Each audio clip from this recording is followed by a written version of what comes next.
오늘 2차 방정식의 세 번째 주제 근과 계수의 관계에 대해서 학습을 해볼 건데요. 그 전에 2차 방정식에서 지금까지 공부했었던 거 한번 정리를 해보면, 먼저 주어진 2차 방정식의 계수들을 가지고 뭘 구할 수 있다? 근을 구할 수 있다. 처음에 했었죠. 2차 방정식은 항상 근이 2개다. 얘기를 했었었고, 이 계수를 가지고 이 두 근이 어떤 아이인지, 근의 종류가 무엇인지 찾는 거 학습을 했었었죠. 그래서 세 가지가 있었습니다. 이게 뭐죠? 서로 다른 두 실근, 중근, 서로 다른 두 허근. 이렇게 나왔었고, 그럼 오늘 우리가 해야 될 세 번째 학습, 근과 계수의 관계는 뭘 얘기하느냐? 2차 방정식의 계수를 주고요. 그 두 근이 있을 거 아닙니까? 두 근의 합이랑 곱이 얼마인지를 학습을 하는 겁니다. 그럼 계수를 주고 두 근의 합과 곱을 찾는 거, 그게 첫 번째 주제고, 반대로 두 근의 합과 곱을 주고 계수를 찾아서 2차 방정식을 작성하는 거, 이것이 두 번째 주제가 될 겁니다. 자, 이제 같이 하나씩 공부해 봅시다. 밑에 개수가 실수인 2차 방정식 ax제곱 더하기 bx 플러스 c는 0의 두 근은 근의 공식에 의해서 한 근을 알파, 한 근을 베타라고 한다면 이렇게 만들어질 수 있겠죠. 그리고 우리는 이 두 근의 합을 계산해 보면 알파 더하기 베타는 너와 너를 더한 건데 합이니까 분모는 2a로 똑같아서 이렇게 하고, 여기 봤더니 마이너스 b 플러스 마이너스만 다르죠. 더하니까 너너 없어져서 마이너스 2b가 될 거고, 그 다음에 2가 약분이 딱 돼서 마이너스 a분의 b가 된다. 2차 방정식의 두 근의 합은 어떻게 된다? 계수 2차 항의 계수, 2차 항의 계수 분의 1차 항의 계수에다 마이너스, 이런 꼴로 생긴다. 그 다음 두 근의 곱을 한번 해보면요. 두 근 알파 곱하기 베타, 너는 너랑 너를 곱한 게 되니까 분모는 일단 2a의 제곱이 될 거고, 지금 여기서 보시면 너랑 너는 공통으로 똑같죠. 마이너스 b랑 이 루트 안엔 똑같고, 너 플러스 너 마이너스니까 우리 앞에서 합차 공식 많이 했었었죠.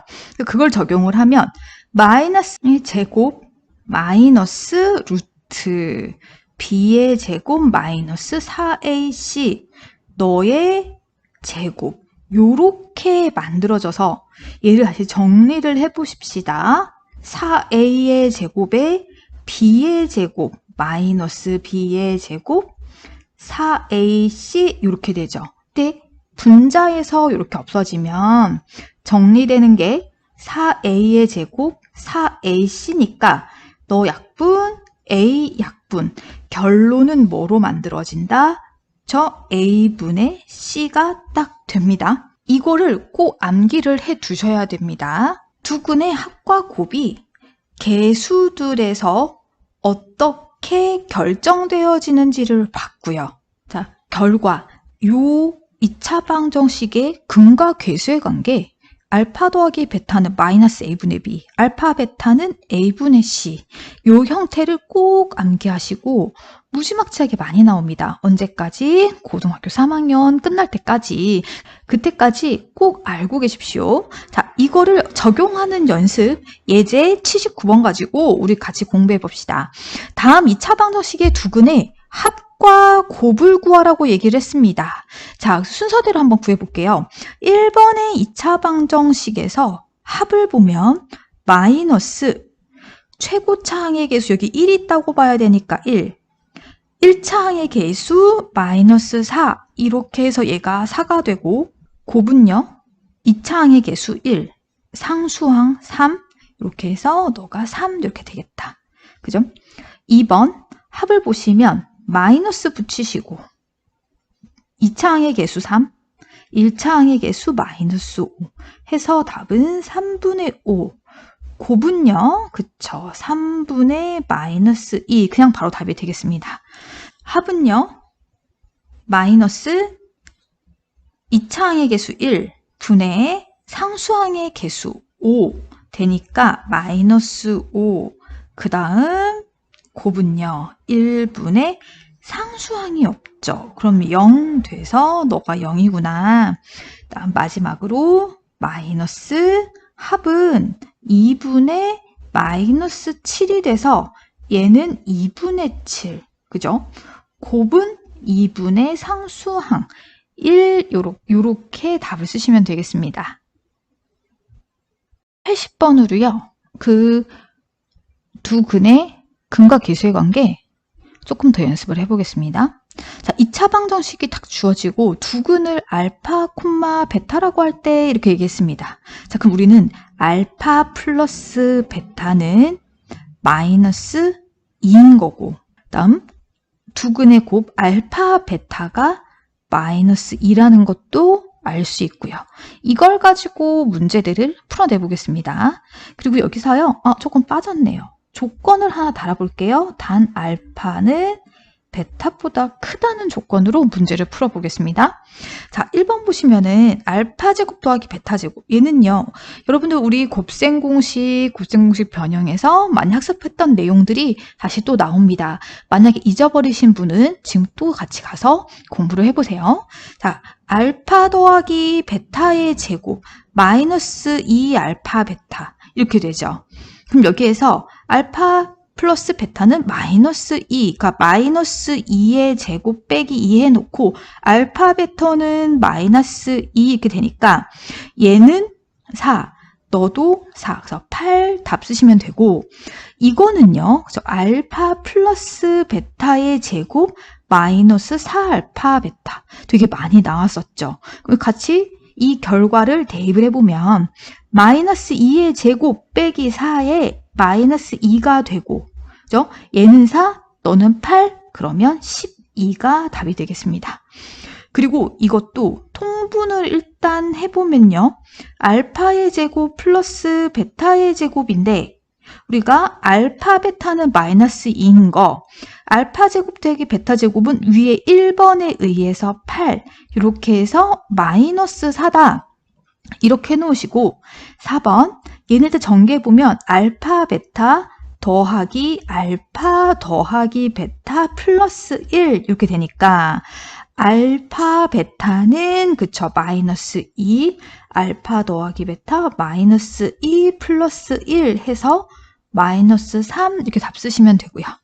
5번 얘는요, 우리가 이걸 구하기 전에 뭘 먼저 구해야 되냐? 알파 빼기 베타의 제곱. 얘를 한번 봅시다. 우리가 알파 빼기 베타의 제곱은요, 2번에서 했던 것처럼 12가 나왔죠. 그러면 알파 빼기 베타는 뭐가 돼요? 플러스 마이너스 루트 12. 그죠? 플러스 마이너스 2 루트 3인데, 여기 위에 선생님이 아까 전에 단선했죠. 알파가 베타보다 크다. 그럼 알파 빼기 베타는 양수일 테니까 답을 뭘 써야 된다? 2 루트 3으로 답을 쓰시면 되겠습니다. 6번 얘는요. 그쵸. 계속 곱셈 공식, 변형 공식이 되게 자주 나와요. 앞에서 다시 공부하시고 자, 알파 빼기 베타의 세제곱 플러스 3 알파 베타 알파 빼기 베타 이렇게 되죠. 알파 빼기 베타는 2 루트 3 해놨죠. 2 루트 3 너의 세제곱 더하기 3 곱하기 마이너스 2 곱하기 2 루트 3 이렇게 돼서 얘는요. 그쵸. 24 루트 3이 되고요. 얘는요. 마이너스 12 루트 3이 돼서 결과 12 루트 3 이렇게 답이 나오겠습니다. 시간에는 뭘 했었죠? 2차 방정식에 개수를 주고 그 두 근의 합과 곱을 구하는 거였고 이번 시간은 반대로 합이랑 곱을 줍니다. 그랬을 때 그 2차 방정식의 개수를 찾아서 방정식을 작성하는 거를 우리가 연습하겠습니다. 자, 1번. x제곱의 개수가 1이고 정보 하나 줬고 두 수 알파베트를 근으로 한대요. 그럼 여기서 우리 1단원 할 때 배웠어요. 두근 알파 베타를 근으로 한다. 그 말은 이 2차 방정식 자체가 x 빼기 알파를 인수로 가지죠. 그 다음에 또 베타도 근이니까 x 빼기 베타도 인수로 가집니다. 그러니까 1차인데 이 결과가 2차 방정식이어야 되니 두 개를 딱 곱해서 만들어지는데 최고차항의 개수를 고려를 해야 되는데 문제에서 1이라고 했으니 요렇게 되겠구나. 그래서 너를 전개하면 요 결과가 만들어지겠죠. 무지막지하게 많이 쓰이죠. 자, 이거를 보셔서 자, 밑에 2번 보시면 개수가 얘는 실수로 바뀌었네요. 그러니까 뭔지 모를 수 있다. 꼭 1이 아닌 경우일 때 두 수 알파 베타를 근으로 하는 2차 방정식 이렇게 얘기를 했습니다. 그럼 요것만 다르고 뒤에는 같죠. 그랬을 때 우리가 복소수 범위에서는 항상 이렇게 만들어진다. 근데 위에 했던 거랑 사실 똑같아요. 두 수, 근데 알파를 근으로 한다면 x 빼기 알파가 인수로 가져야 되고 베타를 근으로 한다면 x 빼기 베타를 근으로 가져야 됩니다. ax제곱 더하기 bx 플러스 c가 이렇게 결과가 만들어진다는 거를 한번 다시 설명을 드릴게요. 자, 요 방정식 딱 보시면 얘를 a로 한번 묶어봅시다. 그럼 x제곱 더하기 a분의 bx 플러스 a분의 c가 딱 되고 근데 여러분 여기에서 두 근이 알파 베타라 그랬거든요. 그럼 근과 개수의 관계에 의해서 알파 플러스 베타는 마이너스 a분의 b가 되고 알파 베타는 a분의 c가 되죠. 그럼 여기에다가 요 사실들을 적용해서 써보면 ax제곱이고 a분의 b 대신에 마이너스 알파 플러스 베타 얘를 딱 적고 a분의 c 대신에 알파 베타를 넣어봅니다. 그랬더니 요 2차 방정식이 만들어졌죠. 근데 얘가 여기 지금 너랑 같죠. 이 친구를 인수분해하면 요 파트가 만들어지고 최고차항은 1일 수도 있고 아닐 수도 있어요. AA 이렇게 돼서 인수분해 된다는 걸 우리는 확인을 했습니다. 자, 그럼 이제 우리 확인했으니까 문제를 통해서 연습을 많이 해봅시다.